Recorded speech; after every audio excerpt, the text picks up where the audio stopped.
오늘 전해드릴 소식은 2024년 한 해가 시작되면서 국내 완성업체들은 23년도 성적표를 받았는데요. 현대기아가 역대 최대 실적을 달성하는 등 2강 3약 체제는 더욱더 확고해지며 일명 르케쉐의 반격이 더욱더 필요한 한 해가 되었죠.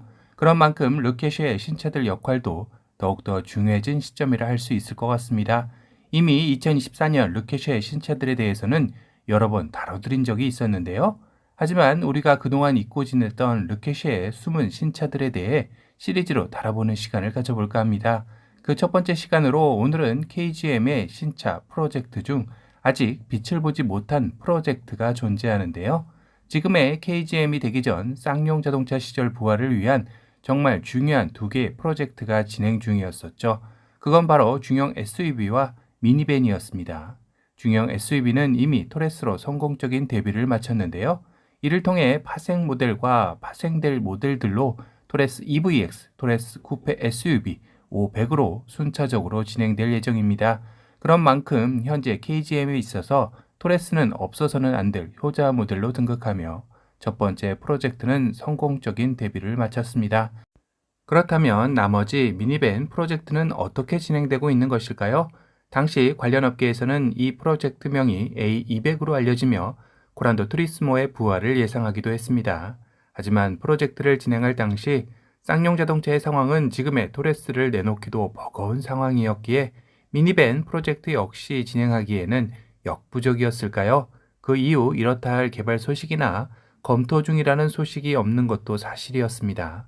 그렇지만 KGM으로 사명을 바꾸고 올해에만 3개의 신차를 내놓을 만큼 상황은 급변하였죠.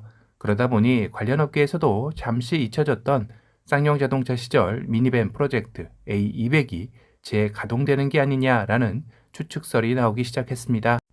이 추측을 뒷받침할 만한 소식으로 KGM은 올해 인사 발표에서도 사명이 바뀌었지만 기존의 임원들을 물갈이하지 않고 재선임을 하며 기존의 인수기업 대표 인사를 외부 인사로 물갈이하는 재계 관행에서 벗어나는 행보를 보이고 있는 것입니다. 현재 KGM의 정용원 대표이사는 쌍용 자동차 시절부터 중국 상하이 자동차가 경영을 포기할 때 회생 절차 경영관리 실장을 시작으로 인도 마인드라 그룹 역시 쌍용 자동차를 포기할 때 법정관리인으로 선임되며 쌍용 자동차의 가장 험난한 시기를 경험해온 인물이라는 점에 주목해야 할 텐데요. 정영원 대표가 신차 토레스 출시 당시 브랜드 정체성 되찾기를 지상 과제로 삼겠다고 말한 게 다시 회자되고 있는 것입니다. 당시 토레스 출시회에서 정영원 대표는 내부적으로 소비자들이 쌍용차에 원하는 게 뭔지, 기대하는 게 뭔지, 쌍용차가 잘할 수 있는 게 무엇인지 고민했고 그 해답은 쌍용차만의 정체성을 되찾는 것이었다라고 말하며 쌍용차만의 브랜드 아이덴티티를 되찾기 위한 첫 번째 신차가 토레스다. 토레스를 시작으로 앞으로 쌍용차만이 선보일 수 있는 강력한 신차들을 선보일 계획이다 라고 강조한 것입니다. 특히 토레스 신차 발표회 때 당시 인수 유력 후보로 KGM 곽재선 회장이 참석했었다고 하는데요.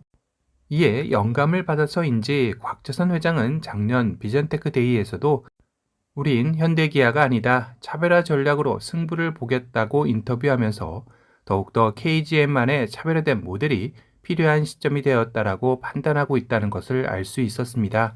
그러하기에 이런 밑바탕에는 이제 쌍용 자동차 시절부터 가장 중요하게 생각하는 프로젝트 중 하나였던 미니밴 프로젝트 A200을 끄집어낼 때도 되었다라고 예상이 되는 것이죠.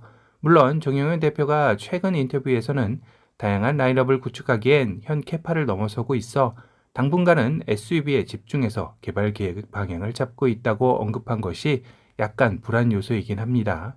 하지만 미니밴도 큰 틀에서 보면 RV 차량으로 SUV와 동일하게 생각해도 된다라는 해석들도 나오고 있어 어떤 것 하나 섣부른 판단을 하기에는 아직 시기상조이긴 하죠. 하지만 한 가지 확실한 건 KGM 브랜드가 우선 르케쉐 중에서도 압도적으로 치고 나가기 위해서 지금의 라인업으로는 한계가 있다는 것은 확실해 보입니다. 거기다 현재는 토레스와 토레스 파생 모델들로 쏠림 현상이 이전 티볼리 때와 유사하게 흘러가고 있다는 점 또한 이제는 칼을 뽑아야 할 것으로 여겨지죠. 사실상 국내 미니밴 시장은 카니발의 독주 체제입니다.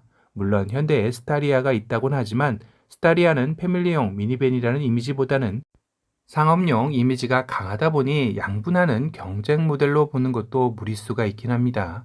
실제 2023년 누계 판매량에서 카니발은 69,857대로 스타리아 39,780대 대비 거의 1.7배에 가까운 판매량 차이를 보이고 있습니다.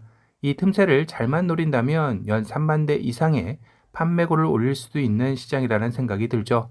그렇다면 23년 누계 판매량 3만 7천 대가량의 토레스와도 맞먹는 성적을 낼 수 있다라는 계산도 나오게 됩니다. 그러기 위해선 같은 비슷한 미니밴의 모습보다는 KGM이 잘할 수 있는 정체성을 찾을 수 있는 미니밴을 내놓으면 되지 않을까 싶은데요.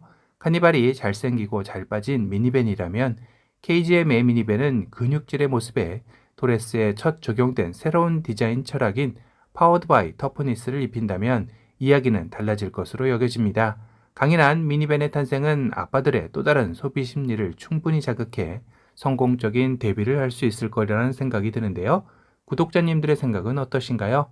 이제 미니밴이나 SUV는 본인의 영역만을 고집하는 게 아니라 서로의 장점만을 가져와 자신만의 색깔로 재해석하는 시대인 만큼 강인한 SUV의 모습을 갖춘 코란도 투리스모의 부활을 기대해 보게 되는 시점인 것 같습니다.